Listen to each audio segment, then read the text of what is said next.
নমস্কার বন্ধুরা, গীতা পাইলস গার্ডেনে সকলকে স্বাগত জানাচ্ছি। বন্ধুরা, তো গরম এখন পড়েই গেছে মোটামুটি, আর শীতও বিদায় জানিয়েছে। তো এই গরমে গাছের জন্য কি কি খাবার তোমরা দেবে গরমের গাছের জন্য, তো সেইগুলোই আজকে আমরা নিয়ে বসে আছি। দেখো চারিপাশে যার যার যেরকম পরিমাণ সে সেরকম নিতে পারো।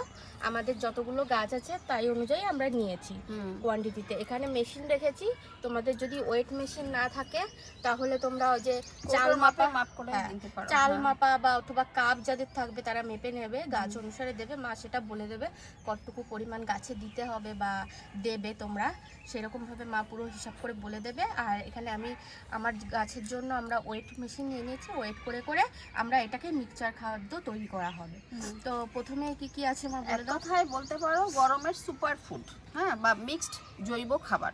এখানে কোনো বিশেষ রাসায়নিক খাবার কিছুই নেই এবং খুব সহজে তোমাদের হাতের নাগালে থাকা ফেলে দেওয়া জিনিসগুলো দিয়েই একদম তৈরি খাবার। তো দেখো আমি মেশিন প্রথমে অন করে নিচ্ছি। তোমাদের কিচেনে যাবতীয় জিনিস আছে সে তার মধ্যেই আমরা খাবারগুলো রেখেছি। এখানে দেখো, এখানে কিন্তু ওই যে সেই সবজির চোকলাগুলো গুঁড়ো করা আছে। মা আগের দিন বলেছিল যে কিচেনে যে সমস্ত সবজির চোকলাগুলো পাওয়া যায় সেইগুলোই কিন্তু আছে। এখানে চা পাতা আর খোল তো থাকে, ওটা হচ্ছে ডিমের গুঁড়ো। তো মা তো বলছেই পেঁয়াজের চোকলা, মানে আমি এখানে সমস্ত ঘরের যাবতীয় জিনিস ঘরোয়াভাবেই তৈরি করা হচ্ছে। তো প্রথমে দেখে নাও, আমি মোট 5 কেজি জৈব খাদ্য তৈরি করছি। তারপরে আমার গাছের বাগানের গাছ অনুযায়ী তোমরা তোমাদের পরিমাণ মতো বানাবে। তবু আমি এখানে যেভাবে যেটা নিয়েছি দেখো। তো এখানে দেখো মেশিন অন করে নিয়েছি। এবার এখানে 150 গ্রাম মতো। বন্ধুরা দাঁড়াও, তোমাদের দেখার সুবিধার্থে আমি একটুখানি ঘুরিয়ে দিই মেশিনটা, তোমরা যাতে দেখতে পারবে। এখান থেকে আমি এরপর রাখলে দেখো 149 গ্রাম মতন হয়েছে, মানে ওই 150 গ্রাম মতন আছে,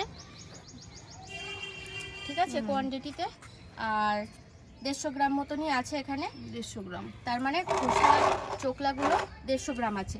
আমি একটা একটা করে মা মেপে দেবে, একটা একটা করে গামলায় রাখা হবে। দেখো এখানে 150 গ্রাম গেল। এবার যার যার যেমন গাছ সে তেমন ভাবে নেবে, পরিমাণটা বলে দেওয়া হবে। সব রকমের পেঁয়াজ, রসুন, কলার চোকলা, তারপরে যাবতীয় আলুর চোকলা, মটরশুঁটির চোকলা সমস্ত গুঁড়ো করা। কারণ এখানে এটা ভীষণই একটা জৈব অনুখাদ্য হিসাবে বলতে পারো।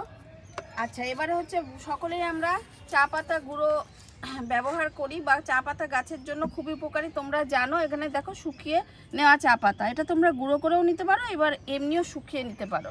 তো আমি শুকিয়ে নিয়েছি। এখানে 100 গ্রাম মতো দেখো চা পাতা আছে।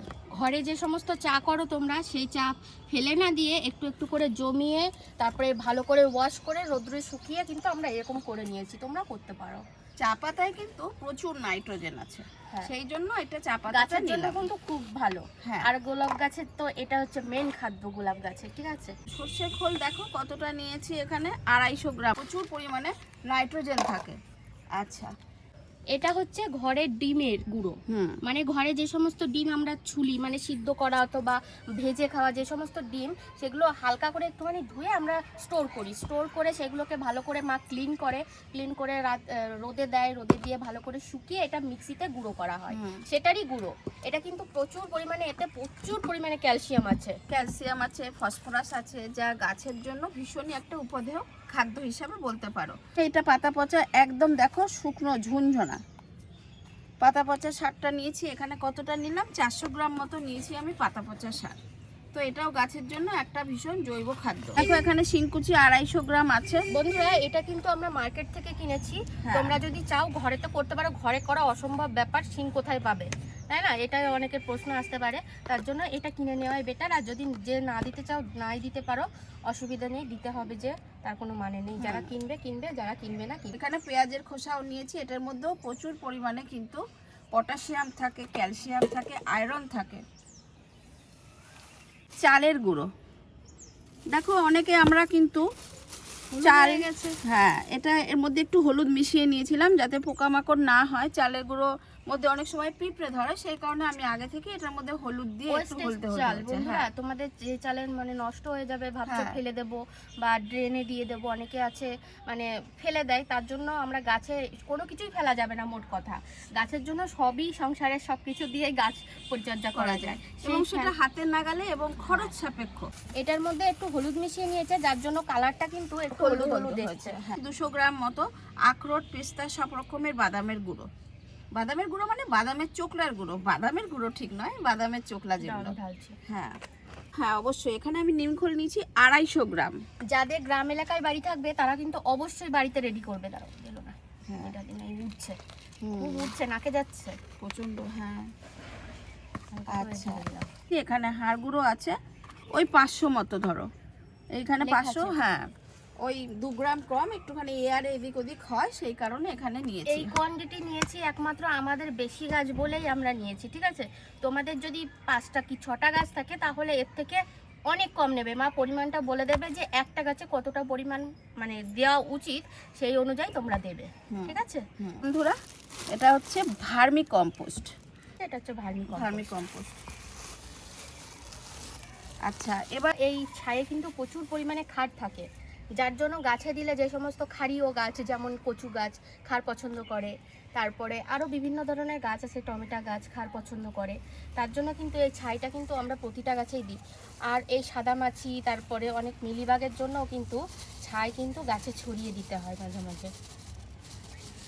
যাদের গ্রামে মানে বাড়ি থাকবে তারা তো হামেশাই পাবে, আমাদের এইগুলো জোগাড় করতে হয় অনেক কষ্ট করে, তো বুঝতেই পারছো। এখানে 4 চামচ মতো আমি ম্যাগনেসিয়াম সল্ট নিয়েছি। বন্ধুরা, এটা যদি কারোর বাড়িতে না থাকে তো না দেবে, কোনো অসুবিধা নেই। মিশিয়ে দিচ্ছি আস্তে আস্তে আস্তে।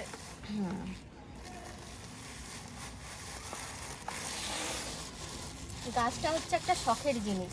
এই শখের জিনিসের জন্য অনেকের হয়তো আর্থিক সমস্যার জন্য গাছ কিনতে পারো না বা এইসব জিনিস কিনতে পারো না।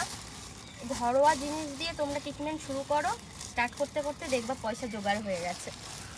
এগুলো মানে দেওয়া হলো, এগুলো কিন্তু সাথে সাথে দেওয়া যাবে না, এটার জন্য আবার রেস্টে রাখতে। এইবার একটু জল দেবে, জল দিয়ে 3 থেকে 4 দিন রেস্টে রাখতে হবে, তাই তো?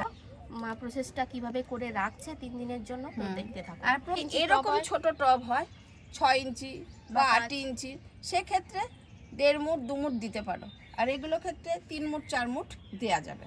একটু বেশি হলেও অসুবিধা নেই, কারণ আমরা সম্পূর্ণ জৈবভাবে তৈরি করছি, সেই কারণে। মোট কথা টব অনুসারে দেবে, বড় টব হলে একটু বেশি যাবে, ছোট টব হলে 1 মুঠ যাবে বা অথবা 1.5 মুঠ যাবে। দেখতেই পাচ্ছ এই যে শিকড়গুলো বেরিয়ে আছে ওপর থেকে, আর পাশগুলো দিয়ে মাটি তোলা সব। এবার এইটারও দেখো, এই দেখো শিকড়গুলো সব বেরিয়ে আছে, আমি পাশ দিয়ে মাটিগুলো তৈরি করে রেখেছি, কারণ এরা এতদিন শীত ঘুমের মধ্যে ছিল, তো এখন যেহেতু গরম পড়েছে, এদের আবার সেই ফুল ফোটার সময় হয়েছে, সেই জন্য আমি এগুলোকে হার্ড পুনিং করে দিয়েছিলাম। তো এখন দেখো সুন্দর কচি কচি গাছ উঠেছে, মানে পাতাগুলো বেরিয়েছে। তো এখন এই খাবারগুলো রেডি করে তোমরা অনায়াসে, এর সঙ্গে কিন্তু আরেকটু কথা, ভালো কথা, তোমরা কিন্তু এমনি ভালো মাটি মিশিয়ে নিও। কিন্তু তোমরা এটাকে 5 কেজি তো আমরা তৈরি করলাম, এর সঙ্গে আর 5 কেজি মাটি মিশিয়ে নিলে খুব ভালো 10 কেজি একদম সারা গরমের জন্য খাবার নিশ্চিন্তভাবে তৈরি থাকবে। তোমরা যখন খুশি দিতে পারো। তবে হ্যাঁ, এখন যেহেতু বৃষ্টির দিন আসছে সামনে, বৃষ্টির মধ্যে অত খাবার না দিলেও চলে, কারণ নাইট্রোজেন বৃষ্টির মধ্যে সব রকমেরই জিনিস থাকে বৃষ্টিতে, সুতরাং এখন এই খাবারগুলো তোমরা কমও দিতে পারো, যখন যখন দরকার সেই বুঝে দেবে। টপটার মধ্যে হয়তো 3 মুঠ দিয়ে দিলে, এরকম মাপের হলে 2 মুঠ দিলে, এই হলো ব্যাপার। বন্ধুরা দেখো, মা কিন্তু বায়ো ফার্টিলাইজার নিয়ে এসেছে, এটা মার কোম্পানিতেই তৈরি, মানে মা নিজে তৈরি করেছে, আমাদের কোনো কোম্পানি নেই, ঠিক আছে? নিজে তৈরি করে মানে 6 মাস মতন বায়ো ফার্টিলাইজারটা তৈরি করা আছে, এখনো রয়েছে অনেক, তো সেটাই এখন এখানে দেখো 3 লিটার আছে, এরকম আমি 20 লিটার তৈরি করে রেখেছি, মানে 20 লিটার তৈরি করে রেখেছি, দেখাচ্ছি দাঁড়াও। দেখো এরকম একটা মগ যদি হয়, এটার নিচে ছিদ্র করে নেবে, ছিদ্র করে নিয়ে যাবতীয় চোচা বোটা কাঁচা জিনিস, ঠিক আছে, কাঁচা যে সমস্ত জিনিস সব এর মধ্যে ভরবে, ভরে আস্তে আস্তে জমাতে জমাতে যখন ফুলফিল হয়ে যাবে তখন একটা ঢাকনাটা মুখে চাপা দেবে, চাপা দিয়ে এই ফুটো দিয়ে কিন্তু জলটা এরকম পড়বে, ঠিক আছে? যেই জলটা পড়বে সেটাকে স্টোর করবে, সেটাই স্টোর করা ছিল মার। ওটা আমি তোমাদের এটা আমাদের ঢেলে দেখাচ্ছি, ওটা এবার ওইখানে দিচ্ছে। তো এই দেখো, এটা কিন্তু খুব ভালো একটা বায়ো ফার্টিলাইজার। দেখেছো কি সুন্দর রচায়ের মতো কালার, পুরো রচা একদম। তো এরকম দিয়ে দেবো। কোনো রকম কেমিক্যাল বা কোনো রকম কিছু কিন্তু এখানে মেশানো নেই, তোমরা এইভাবে কিন্তু স্টোর করতে পারো। তার সঙ্গে এই যে তোমাদের হলুদের কথা বলছিলাম, হলুদটাও দিয়ে দেবে।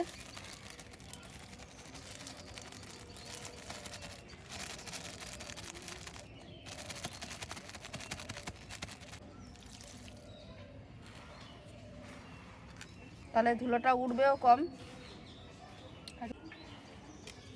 বন্ধুরা, তোমরা যখন কমেন্ট করছো তখন একটু খেয়াল করে কমেন্ট করবে। যখন আমি লাস্ট ভিডিও ছাড়বো সেই ভিডিওর ওপর আবার যদি নতুন ভিডিও চাপা পড়ে যায়, মানে কমেন্টের ওপর কমেন্ট চাপা পড়ে যায়, এবার সেইগুলোর আমার রিপ্লাই করতে করতে করতে করতে 2 থেকে 3 দিন সময় লাগে।